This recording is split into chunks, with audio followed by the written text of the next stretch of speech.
You ever have that feeling? The one where you're driving late at night on a road you've driven 1,000 times, but suddenly, it feels wrong. Alien. That's where my story starts.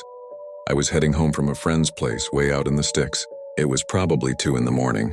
The road was this long black ribbon cutting through dense woods swallowed by fog. My high beams were useless, just hitting a wall of white. So I was crawling along, leaning forward, knuckles white on the steering wheel. Then I saw it. Up ahead on the shoulder, a car. An old beat-up sedan, the kind you don't see much anymore. Its hazard lights were blinking, but they were weak, fading in and out like a dying heartbeat. My first thought was, great, someone's broken down. I'm not exactly a mechanic, but you don't just leave someone stranded out here. I pulled up about 20 feet behind it. I killed my engine. The silence that rushed in was absolute. No crickets, no wind, nothing, just the pathetic, rhythmic thump, thump, thump of those dying hazard lights.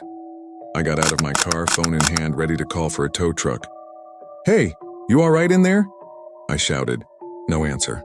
The fog was so thick I could barely see the car's outline.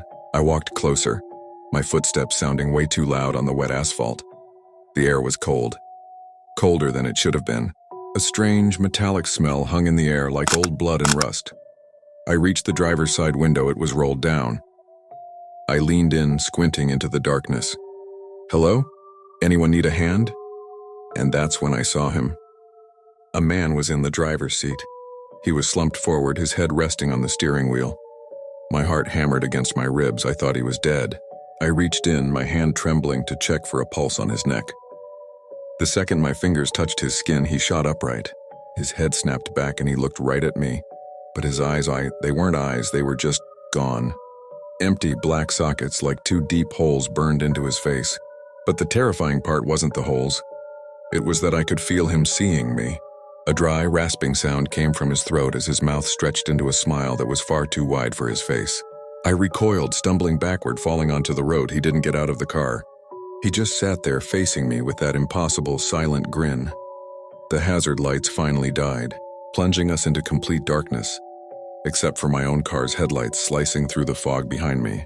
I scrambled back to my car, fumbled with the keys, my hands shaking so hard I could barely get it into the ignition. The engine roared to life. I didn't even look back. I slammed the car into drive and floored it. In my rearview mirror, for just a split second as I peeled away, I saw him.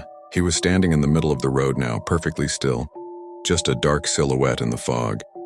And even from that distance, I swear, I could still see that smile. I never drove that road again, and sometimes when I'm about to fall asleep, I see him. Those empty sockets, that wide, hungry grin. And I know deep in my gut he wasn't broken down. He was waiting,